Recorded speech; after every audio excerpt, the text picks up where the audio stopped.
नाज़रीन, आज की कहानी है रानी ईमान फ़ातिमा की, जो कि एक मोटिवेशनल स्पीकर भी हैं। इन्होंने अपनी एक किताब भी लिख रखी है। ये एक स्कूल की प्रिंसिपल भी हैं। इनका एक यूट्यूब चैनल है और ये वो खुद वीडियोस एडिट भी करती हैं और ग्राफिक डिज़ाइनर भी हैं। इतना सब कुछ इतनी कम उम्र में इन्होंने कैसे सीखा, इनकी कहानी क्या है, इन्हीं से जानते हैं।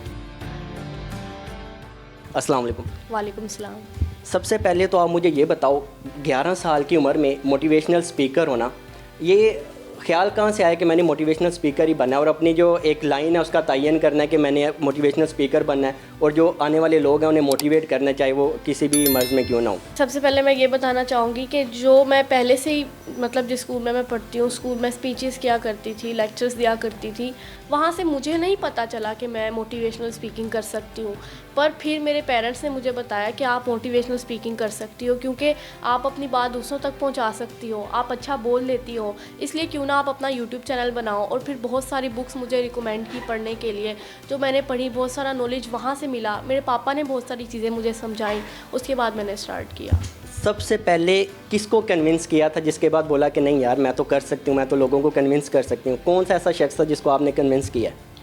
मैंने यूट्यूब पे ही स्टार्ट किया था और फिर मुझे बहुत ज़्यादा मैसेजेस आना स्टार्ट हो गए कि आपकी वीडियो से हम लोग मोटिवेट हो रहे हैं, आपकी वीडियो से हमें बहुत ज़्यादा अच्छे सबक मिल रहे हैं। तो वही यूट्यूब की नाज़रीन को कन्विंस किया था।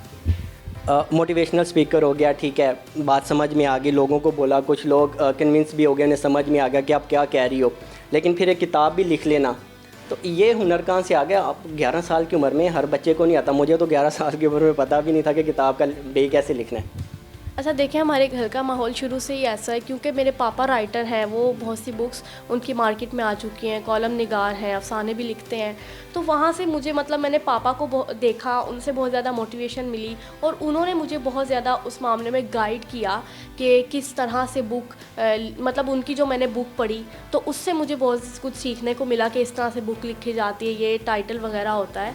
तो फिर मैंने अपनी बुक लिखना स्टार्ट की और जो मैंने ऑब्ज़र्व किया उस टॉपिक के ऊपर लिखी। समझ में आ गया, मोटिवेशनल स्पीकर भी आप हो गई, घर वालों की तरफ से पूरा सपोर्ट था, किताब भी लिख ली, लेकिन फिर स्कूल की प्रिंसिपल भी बन जाना, तो ये वाला क्या तनकीद नहीं की? कोई बाहर से बड़ी टीचर आई और उसने बोला ये क्या छोटी सी बच्ची मेरे ऊपर प्रिंसिपल लग गई है, किसी ने बोला हो ऐसे? अच्छा, मैं पहले ये कहूँगी कि स्कूल तो मेरे पापा का है और आप प्रिंसिपल भी उन्हें ही कह सकते हैं, पर मैं डायरेक्टर हूँ, उनके साथ लेके चल रही हूँ। ज़्यादातर एडमिशन्स वही करते हैं, क्योंकि अब देखें ना, मैंने अपने स्कूल जाना होता है, पढ़ना भी होता है अपना, पर यह है कि पेपर वर्क मैं सारा तकरीबन संभाल लेती हूँ, बाकी चीज़ें पापा देखते हैं। हाँ जी, मैं कुछ एडमिशन्स कर चुकी हूँ, पर यह है कि ज़्यादातर पापा देखते हैं, पेपर वर्क मैं संभाल लेती हूँ। तो कि कभी किसी ने तनकीद नहीं की कि यार ये छोटी सी उम्र में ये मोटिवेशनल स्पीकर बन गए? एक तो यूट्यूब पे तो आप सिखा ही रहे हो, कोई फेस टू फेस आकर किसी ने बोला हो कि यार ये क्या लगी हुई, मुझे तो आपकी बातें नहीं समझ में आती? नहीं, बहुत सारे लोग आप देखें, जो लोग अप्रिशिएट करते हैं, वहाँ पे कुछ लोग वो भी हैं जो लोग तनकीद करते हैं, तो दोनों चीज़ें साथ साथ ही हैं, अप्रिशिएट भी लोग करते हैं और तनकीद भी करते हैं। जो मोटिवेशनल स्पीकर होते हैं उनका काफ़ी तजर्बा होता है ज़िंदगी में, बड़ी उन्होंने ठोकरें खाई होती हैं, बड़ी चीज़ें देखी होती हैं, उन्हें समझ होती है कि यार मैं एक शख्स को ये बात बोलूँगा तो उसे समझ में आ जाएगा। तो कौन कौन से टॉपिक्स सेलेक्ट करती हो, ख़ुद करती हो, वालिद करवाते हैं, फिर उसको रीड करना, फिर आगे बताना, लोगों को कन्विंस करना, ये सब प्रोसीजर कैसे होता है? अच्छा देखें, तजर्बा तो होता है, पर मैंने जो बुक्स पढ़ी, जो बुक्स मेरे पापा ने मुझे रिकमेंड की, उनसे बहुत ज़्यादा नॉलेज मिला कि अगर आपको कुछ नॉलेज है, आपके पास आपको कुछ पता है किसी चीज़ के मुतालिक और वो दूसरे जानना चाहते हैं, तो आप क्यों ना उन्हें बताएं, क्यों ना उनकी मुश्किलात को हल करने की कोशिश करें। अब जो टॉपिक्स हैं, जैसे कि माशरे में मैं खुद देखती हूँ या ख़ुद ऑब्ज़र्व करती हूँ कि सोसाइटी में चीज़ होनी चाहिए या लोगों के अंदर ये चीज़ है, इसे ख़त्म करना चाहिए, और बहुत सारे टॉपिक जो है मेरे पापा भी मुझे बताते हैं, मैं खुद ऑब्ज़र्व करती हूँ, मेरी मम्मा भी उसमें हेल्प करती है। कौन कौन से टॉपिक्स देखे हैं और अभी तक ऑब्ज़र्व किए हैं और बताए हैं लोगों को?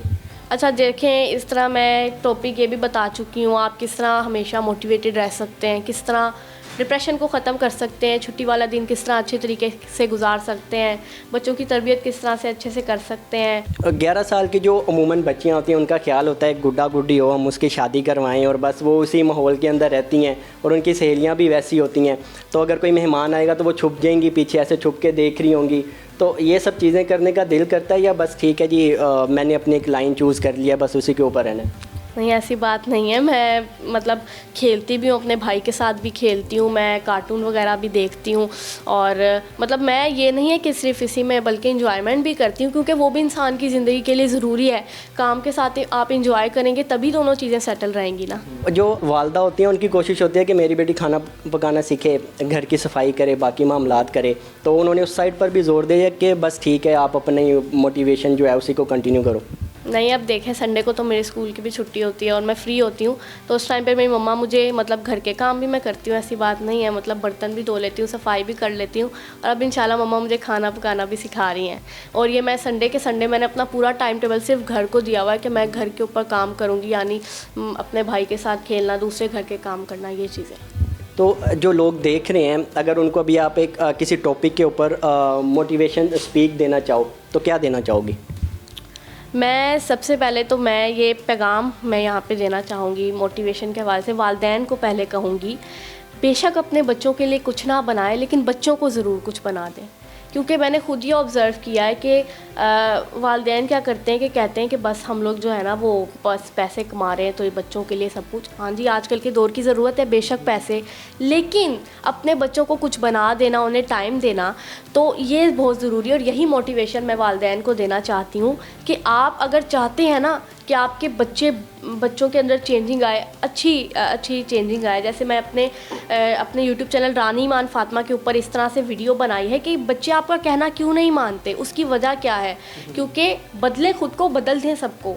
वालिदैन खुद को बदलेंगे ना, अपने अंदर क्वालिटीज़ पैदा करेंगे, तो उनके बच्चे भी चेंज होंगे। बदलने की बात की जाए तो जैसे वालिदैन कहते हैं हमारे बच्चे रात को देर से सोते हैं, तो इसकी अगर उनका बैकग्राउंड चेक किया जाए तो उनके वालिदैन भी रात को देर से सोते हैं, जिस वजह से बच्चे रात को देर से सोते हैं। बच्चे नमाज़ नहीं पढ़ते हैं, तो इसके पीछे देखें वालिदैन नमाज़ नहीं पढ़ते।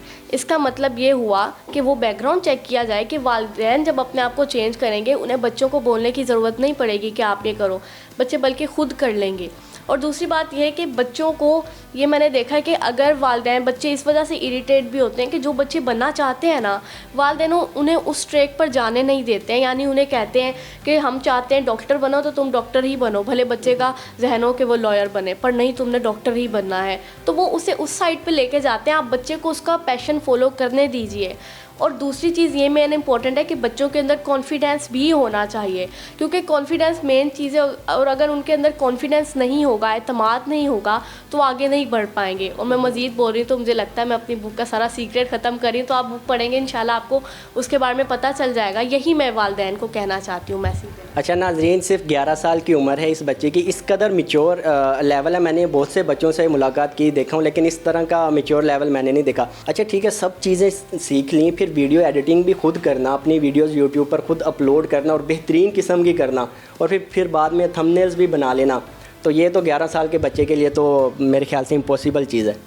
नहीं, देखें, कुछ भी नामुमकिन नहीं होता, बल्कि इंसान की जहनियत उसे मुमकिन या नामुमकिन बनाती है। अगर हम लोग कहते हैं कि हम लोग इस काम को कर सकते हैं, उसके ऊपर आपका पूरा एतमाद है, तो आप उसे कर गुजरेंगे। उसके लिए एज मैटर नहीं करती। ये जो मैं एडिटिंग करती हूँ या ग्राफिक डिज़ाइनिंग मैंने करती हूँ, थंबनेल, या इतनी तो ग्राफिक डिज़ाइनिंग में प्रोफेशनल नहीं हूँ, पर मैं थंबनेल बना लेती हूँ यूट्यूब के, दूसरी पिक्चर्स एडिट कर लेना। तो ये है कि मैंने ये सब अपने पापा से सीखा है, क्योंकि मेरे पापा इस सब चीज़ों को प्रोफेशनली कर लेते हैं। ये उस पे होता है कि इंसान का इंटरेस्ट किस चीज़ में, अगर हम किस चीज़ में इंटरेस्ट लेते हैं ना, तो उसे कर गुजरते हैं। वरना कोई हमें कहता रहे ये काम करो, ये काम करो, अगर उसमें हमारा इंटरेस्ट नहीं है तो हम उस काम में नहीं कामयाबी हासिल कर सकते। अच्छा, आखिर में जाते हुए जो छोटी बच्चियाँ आपको देख रही हैं, जो आप ही की हम एज हैं, उन्हें क्या पैगाम देना चाहोगे? मैं उन्हें यही पैगाम देना चाहूँगी कि अपना टाइम बिल्कुल ना वेस्ट करें, क्योंकि मैंने खुद देखा है कि बस बच्चियाँ या तो मोबाइल में लगी होती हैं, गुड्डे गुडियों के साथ होती हैं, या दूसरी सहेलियों के साथ खेल रही होती हैं। मैं इससे मना नहीं करती, आप ये भी काम करें, पर जो फजूल का हम लोग टाइम वेस्ट करते हैं वो आप अपनी स्टडीज़ पे लगा सकती हैं। मैं सबको ये नहीं कह रही कि आप बस मोटिवेशनल स्पीकर ही बने, छोटी सी उम्र में ये कर लें वो कर लें, नहीं, आपका जो पैशन है उसे फॉलो करें, उसके मुताबिक काम करें। बल्कि इस उम्र में आप पढ़ाई पे ज़्यादा ध्यान दे सकते हैं। जब आपकी पढ़ाई अच्छी होगी तो आगे जाकर आप अच्छे पेशों को इख्तियार करेंगे, उनमें आप कामयाबी हासिल कर पाएंगे। तो यही था कि आप आज अगर अपना कुर्बान कर देंगे ना, तो आने वाला कल आपका होगा। अगर आज अपना टाइम वेस्ट नहीं ना करेंगे, तो आने वाले कल में आप बेशक आराम से बैठ के इंजॉय करें, कुछ भी करें, पर आज आपको कुर्बान करना पड़ेगा, आज मेहनत करनी पड़ेगी। नाज़रीन, आखिर में जाते हुए मैं बस इतना ही कहूँगा, हिम्मत रख, खुद पर यकीन रख, मंजिल बहुत करीब है, थोड़ी सी मेहनत और कर। इसी के साथ अपने मेज़बान अदनान ज़फ़र को इजाज़त दीजिए। एक और नई मोटिवेशनल वीडियो के साथ दोबारा आपकी खिदमत में हाजिर होंगे। अल्लाह हाफ़िज़।